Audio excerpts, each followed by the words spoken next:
This is an ad by BetterHelp. What are your self-care non-negotiables? It's hard to make time for the things that keep you healthy, but being consistent with self-care is like working a muscle. And when life gets crazy, that muscle keeps you strong. Therapy is the ultimate self-care, and BetterHelp makes it easy to get started with affordable online sessions you can do from anywhere. Never skip therapy day with BetterHelp.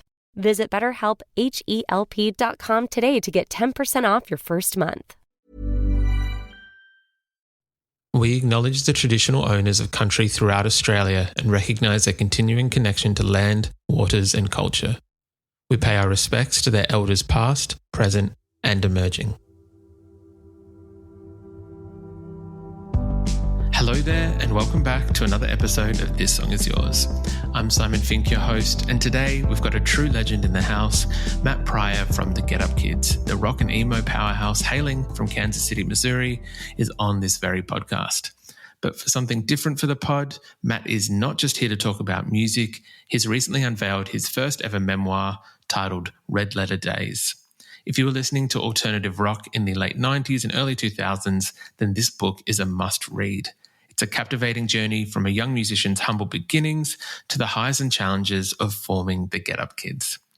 In today's episode, we dive deep into the inspiration behind this incredible memoir.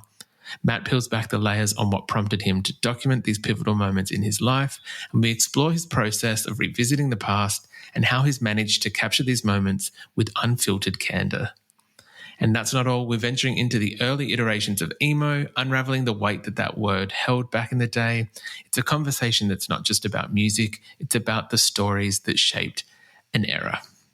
We want to give a massive shout out to Amanda from Chromatic PR for making today's episode possible. So whether you're a diehard fan of the Get Up Kids or just curious about the tales behind the music, this episode is for you.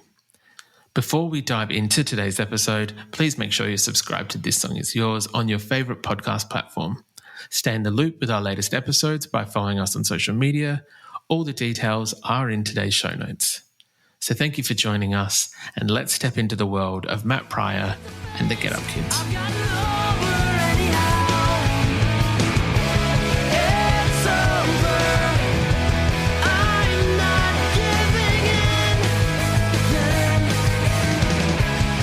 Please welcome to This Song Is Yours from the Get Up Kids, Matt Pryor. Matt, hello. How are you going? Good. How are you? Doing very well, thank you. Thank you so much for joining us on the podcast this week. I'm very excited that you're here because there's a brand new book out from yourself, Red Letter Days. Congratulations, firstly, on this fantastic new book. Oh, thank you very much. How are you feeling? This book is from my understanding, it's kind of a journal of a kind of snapshot of time, I think about 10 years. So it's not like a full memoir, but it's kind of touching quite a lot of important moments of your life in the key parts of the band. Firstly, I guess, did you think back then you'd be in this position writing a memoir about kind of your time in one of America's most successful kind of punk and emo bands? Well, no, of course not. I mean, we started the band when I was 18, 19, something like that. So, I mean, we just didn't think through the end of the year, let alone, the future beyond, the next gig. So, no, this was not part of the plan because there was no plan. When the idea for the book kind of came up, Red Letter Days, it is out now, and we'll make sure it's in the podcast links for people to purchase and access. What kind of spurned on the idea to write Red Letter Days? I know that, as I mentioned, there were journal entries, but had you been kind of going back over some of these entries and seeing what you could do with them? I guess, where did that idea come from? Well, so the journal entries thing is a bit of a misnomer because it's not entirely true. I did write journals when I was younger, but I didn't really write that much during the time that the band was touring. That's something that got put into the press release or the bio that apparently I didn't think was a big deal, but now everyone asks me about the journal entries and they just don't really exist. I do journal now, but it's more that like it kind of similar to the way I wanted to start podcasting initially, which was just like I have all these stories that I tell of, my weird job that I tell to people. And, I, in podcast form, I just wanted to like relay those stories, publicly. And then now I just wanted to like document them, so that they're written down, before I forget them, really, more than anything. And then also just, I like memoirs. I read a lot of them. And so I just wanted to see if I could do it. Which I think is fair enough. I think, and with the added information now that it wasn't so much like journal entries, how did you begin that process then of going back and trying to remember some of the intricate details of these stories? Like some of these stories, it seems like, I'm surprised now with learning that information, because it seems like you've still maintained quite a lot of the details in these kind of captures of your life. Well, there's a couple of things to that. One is, who knows how many of the details I actually got right. Because nobody, with the exception of my bandmates, nobody else was there. I mean, in some of the stories, nobody was there. But it's more like, at least with the band stuff, the first like 5 years, or not even the first like 3 years that we were a band, where I was really entrenched in all the like goings on as far as like booking shows, promoting things, driving, scheduling things. And so it was a very formidable time for me, because everything was just a new adventure. And so I have a really good memory of that time. It's when, towards the end of the book, when I start to get a little bit more disillusioned with it, when things start to become like we start touring on a bus and things start becoming more monotonous. The more not monotonous sounds negative, but like just kind of like the same thing every day, which I guess is what monotonous means. But that I get a little bit hazier because things start to blur together. Because it's just you're staying in the same place every night, and you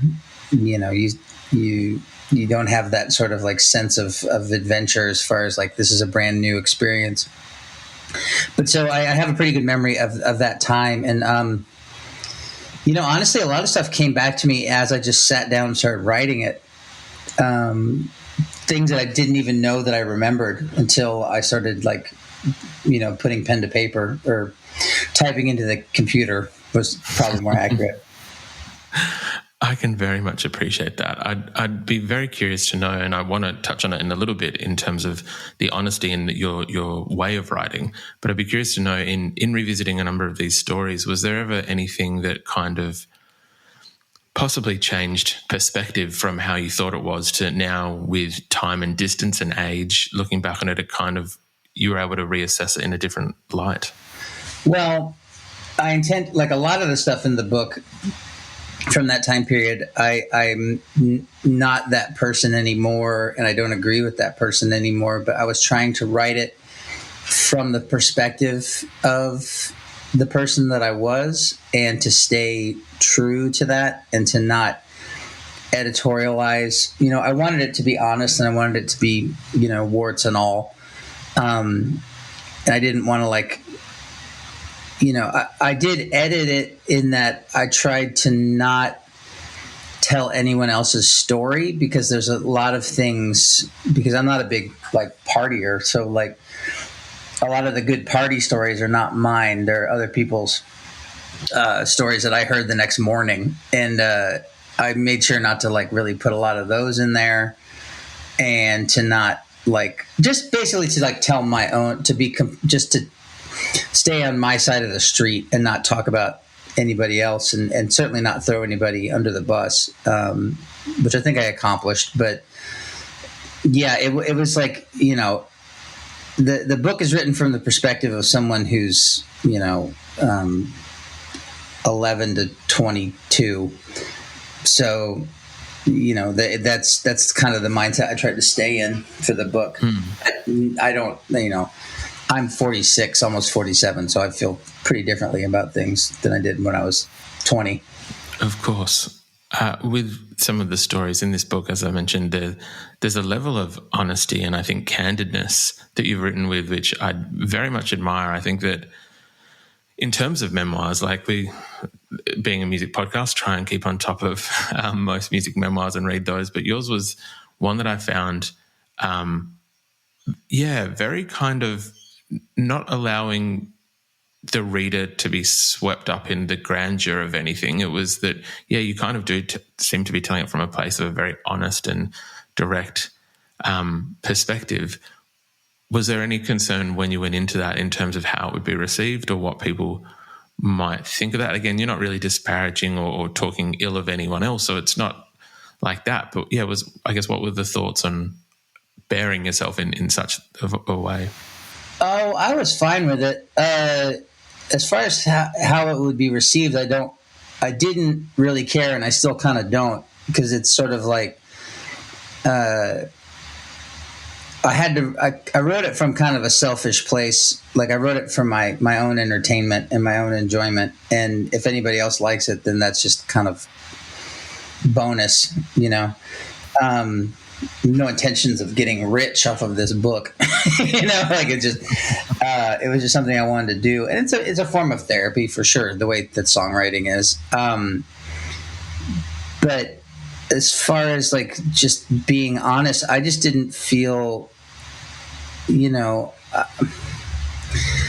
I don't think that enough people talk about the kind of like downside of what being a professional musician can be. I feel like whenever someone's revving a motorcycle outside, I'm sorry about that. I don't know what that's about. So good. I feel like if you say anything, if you're in my position and you say anything about that the job is difficult, you're either told to shut up and sing, or that I've got it so good, or that I'm saying that it's all shit, and it's not any of those things. It's just that, like, I think because especially the rock and roll lifestyle is so like glamorized, and then the debauchery of it is glamorized, that, you know, no one really talks about that. It can be very disheartening a lot of the time. You know, it can be very difficult, and honestly, it can be really, really lonely. And you know, if nothing more, from the kind of like dizzying, you know, high of being on stage and in front of people, to then coming off stage and just being nobody. You know what I mean? Like, it just sort of like you go into a gas station at 3 a.m. and you're tired and you're surrounded by neon lights, and all you can do is get a burrito, and like that just is not terribly romantic, but no one talks about that part of it. Or at least people didn't used to. I think more people are talking about it now. But so I don't have a problem talking about that stuff, because I would like to, you know, normalize the job a little bit more and take it off of a pedestal, because it's a, you know, I get really and most people don't do it. Certainly no one in your position would do it. But if, like, you know, you meet a friend of your mom's or whatever, and she calls you a rock star, and I just go like, ugh, that's so gross. Like, I don't, like, I'm a working class musician. Like, I make a living playing music, but I work really hard at it. And, you know, I don't like throw temper tantrums and smash up hotel rooms and stuff like that. And that's okay. You know, and that's not, you know, and that, you know, and that doesn't mean that I don't appreciate it. I just don't, that side of the gig has never really appealed to me. That was a long answer. Sorry about that. No. I appreciate a long answer. I think there's one point in the book, what was it, that is almost not totally indicative of what you just said, but like that it kind of showed this honest snapshot. I think it was maybe the first or second tour where you've driven around, you're driving yourself, it seems to be going well, and then you come home, and in your hometown, it's kind of like a tall poppy syndrome thing, in terms of that everyone thinks you're too good, and also the van gets broken into. Yeah. Ain't that the way? It's always, you know, we've parked that van on the street in New York City and no one touched it, and then we brought it back home and it got broken into the night we got back. So yeah, it honestly is just this. Yeah, anyone who is listening, and I know that we have quite a listenership that does enjoy the punk and indie rock bands of the 90s and the 2000s. It is an incredible read, and it is just kind of interesting to see some of these stories. I know that the book... Ryan Reynolds here for, I guess, my 100th Mint commercial. No. I mean, honestly, when I started this, I thought I only have to do like 4 of these. I mean, it's unlimited premium wireless for $15 a month. How are there still people paying 2 or 3 times that much? I'm sorry, I shouldn't be victim blaming here. Give it a try at mintmobile.com/switch. Whenever you're ready. $45 upfront payment equivalent to $15 per month. New customers on first 3-month plan only. Taxes and fees extra. Speed slower above 40 gigabytes. See details. This is an ad by BetterHelp. What are your self-care non-negotiables? It's hard to make time for the things that keep you healthy.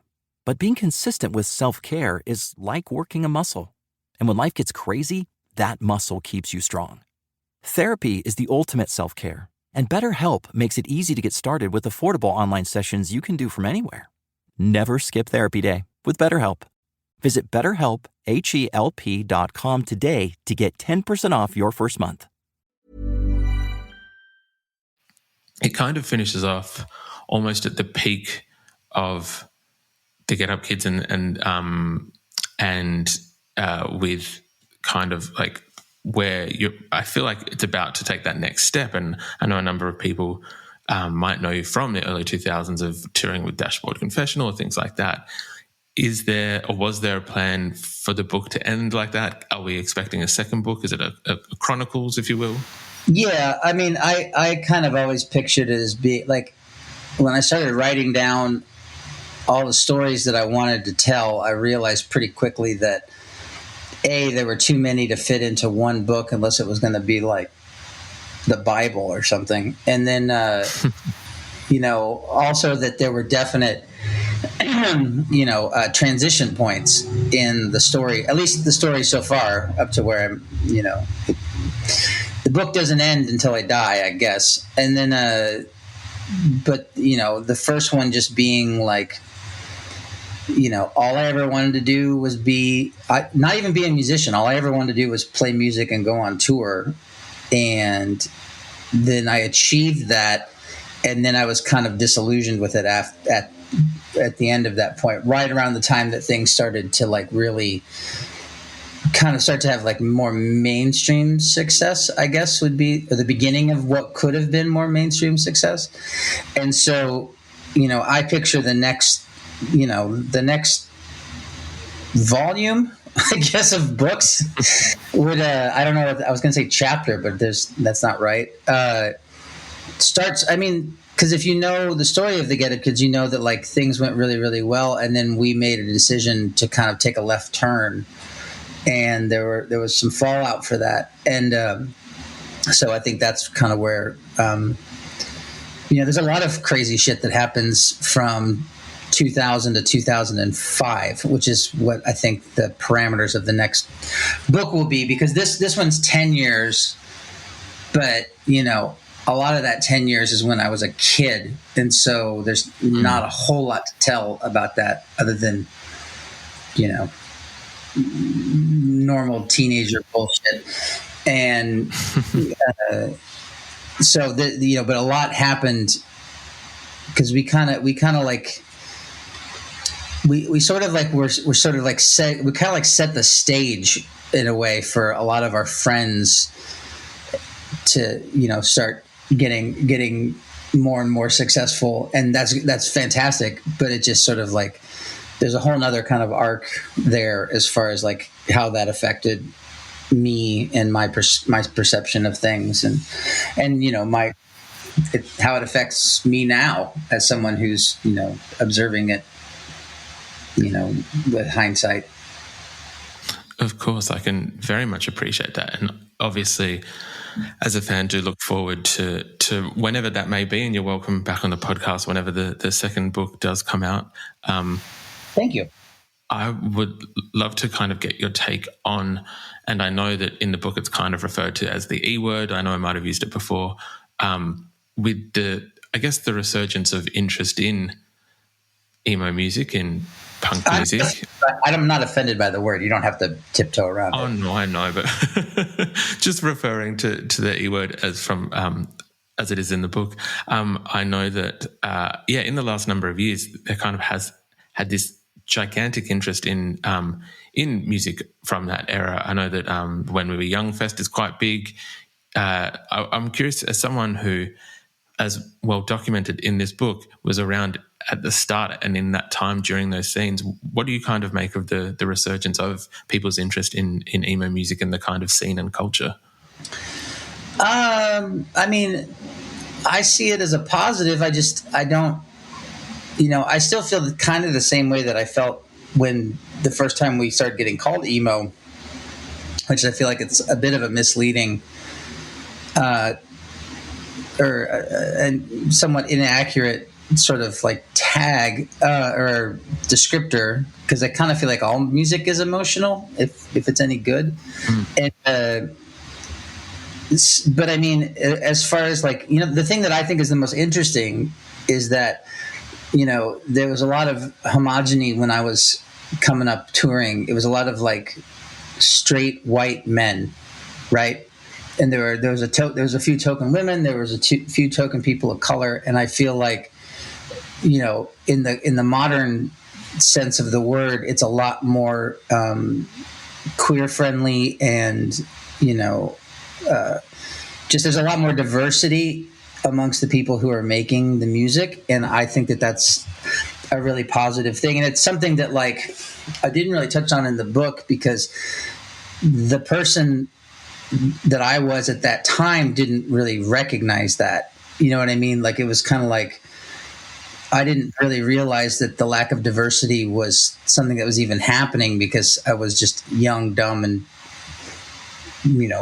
busy working. But I see it now, especially with like my kids playing in bands, of just like how many people who are like, who don't look or identify like me, but like the music that I had, or that we had made, that I have made. And that to me is very, very, very positive. And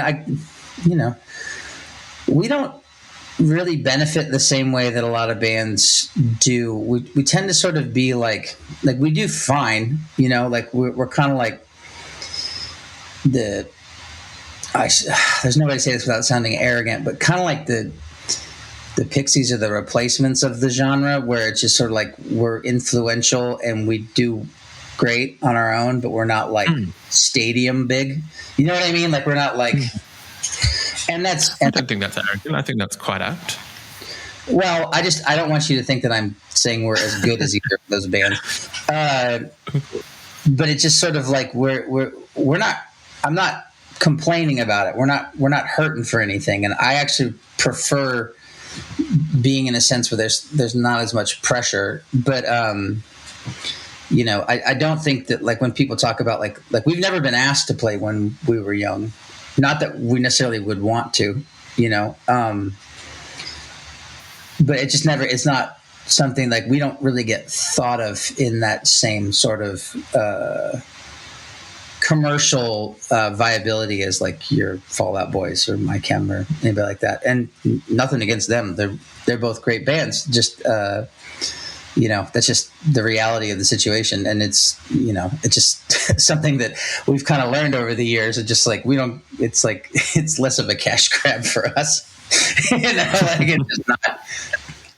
I can very much appreciate that, and I think who was it? We've had a few bands on the podcast. I think maybe 2 years ago we spoke with Chris Caraba from Dashboard in just relation to almost what you were kind of saying, in that it's a funny kind of term that the word weirdly seems to encapsulate so many different scopes of bands that don't even sound anything alike or aren't even anything alike, but just kind of fall under this one giant umbrella, which probably isn't even correct. So I can very much appreciate that. It's interesting because, and I hadn't really even put it together, there's a podcast called Hit Parade that I like, and they did a two-parter on emo, and their point initially was sort of like, no one in the genre likes the word because we all just thought we were punk bands. And like, why can't we just be like, like, why do we have to have a separate word? Because punk is already this all-encompassing, the Meat Puppets and the Bad Brains are both punk bands. You know what I mean? Like, and they sound nothing alike. And it's just, Yeah. you know, in the same way that like emo is kind of undefinable, because it's like, what is emo? Is it Sunny Day Real Estate or is it My Chemical Romance? And you go like, well, yes, it is. To whoever, they're both correct. Like whatever you want it to be. But why do we have to have a separate word for it? You know what I mean? Like, I guess I kind of understand why hardcore has a separate word, but even that is a little bit innocuous. You know, it's just sort of like, it doesn't need to be there. It's like we're bands that are counterculture. I don't know. It's I could think it to death, I'm sure. That might be a third book. That might be, yeah. Matt, we would usually ask, I guess, what they're currently listening to. Is there anything at the moment on high rotation for yourself that you're kind of currently enjoying? You know, I listen to a lot of audio books because I've got kind of a bad eye, and it's a little bit hard for me to like. I also just like multitasking, so I do like a lot. Like if I'm working in the garden or something like that, or cooking dinner, I like to listen to audiobooks. And I just listened to one that was by the songwriter Tom T. Hall. That's called A Songwriter's Nashville. He's a country songwriter in like the 60s and 70s and 80s, and it was just really interesting. I like the craft of songwriting, and I like learning about it and how people approach it. So that's what I just finished listening to. I honestly don't listen to a ton of music right now. I listen to a lot of podcasts and the news and audiobooks. I don't know. Maybe I'm just getting too old for it. As a songwriting podcast, I can very much appreciate wanting to hear more stories and the interest in the craft. I can very much appreciate that. And a good audiobook every now and again is quite nice. Matt, thank you very much for coming onto the podcast, and congratulations again on Red Letter Days. It's out now. We'll make sure everyone can buy it within the show notes. But yeah, thank you again. Yep. Thank you for having me. See you on the next book.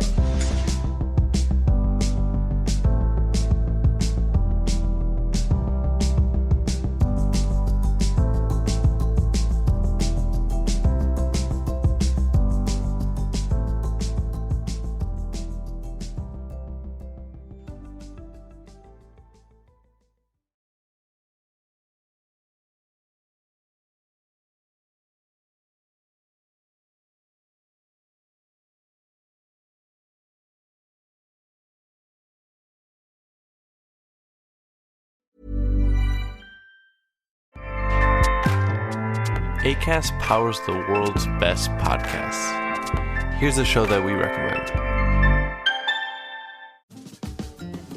Hi, I'm Zibby Owens, and I am the host of the award-winning podcast, Moms Don't Have Time to Read Books. I have daily author interview podcasts, over 1,600 of them that I've recorded over the last 5 years. Hear from all your favorite best-selling authors, celebrities, and more, even if you're too busy to read the books. Moms Don't Have Time to Read Books. Again, that's Moms Don't Have Time to Read Books. Listen today. Acast helps creators launch, grow, and monetize their podcasts everywhere. Acast.com.